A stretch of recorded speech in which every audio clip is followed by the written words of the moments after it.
Hai teman-teman, perkenalkan, saya Rifki Badruzaman dengan NIM 2283-2038 dari Program Studi Pendidikan Vokasional Teknik Elektro, Fakultas Keguruan dan Ilmu Pendidikan, Universitas Sultan Ageng Tirtayasa.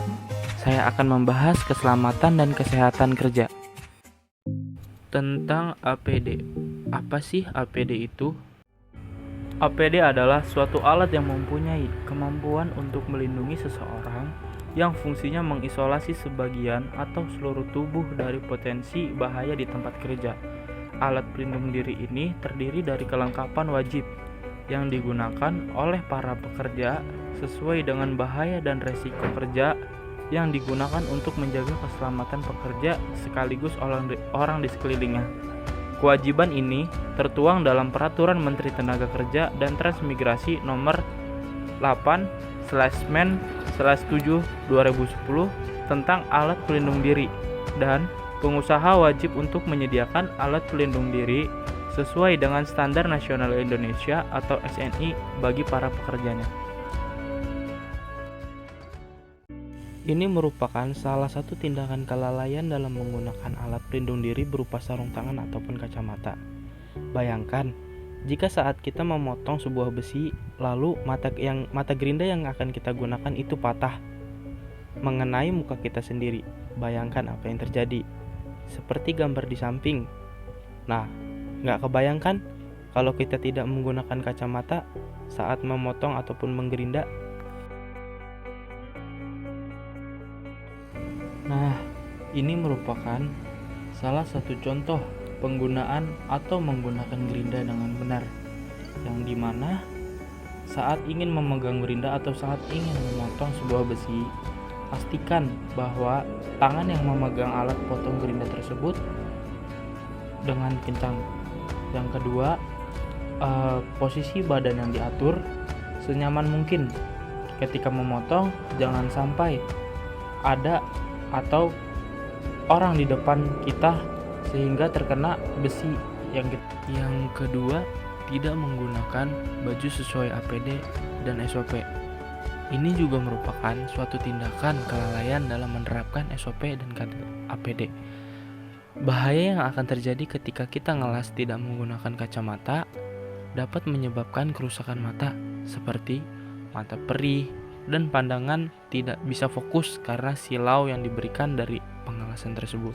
Nah, bahaya yang diberikan dari las juga merupakan adanya sinar radiasi, juga dapat menyebabkan luka bakar pada kulit, sehingga kita diharuskan menggunakan pakaian atau baju sesuai dengan APD yang ada. Nah, ini merupakan salah satu contoh dari pengelasan yang menerapkan sistem keselamatan dan kesehatan kerja, yang dimana sebelum kita mengalas, pastikan kita sudah memakai kacamata hitam atau yang tahan dengan sinar yang diberikan saat pengelasan itu.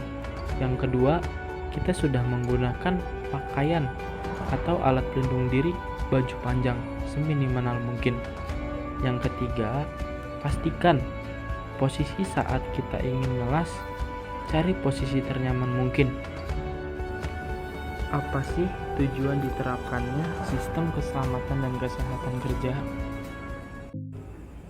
Tujuan utama penerapan keselamatan dan kesehatan kerja adalah untuk melindungi pekerja dari segala bentuk kecelakaan dan penyakit akibat kerja. Bagaimanapun, pekerja adalah suatu aset perusahaan yang paling penting. Dengan menerapkan sistem keselamatan kesehatan kerja, angka kecelakaan dapat dikurangi atau ditiadakan sama sekali. Hal ini juga akan menguntungkan bagi perusahaan karena pekerja yang merasa aman dari ancaman kecelakaan kerja dan penyakit akibat kerja akan bekerja lebih semangat dan lebih berproduktif. Akhir kata, yuk teman-teman selalu terapkan prinsip keselamatan dan kesehatan kerja dimanapun dan kapanpun, baik di lingkungan sekolah, lingkungan kerja, lingkungan lab praktikum, ataupun maupun saat di lingkungan berkendara. Sekian, terima kasih. Kurang lebihnya mohon maaf. Wabillahi taufiq wal hidayah. Assalamualaikum warahmatullahi wabarakatuh. Salam safety first. Selalu tetap utamakan safety ya kawan-kawan.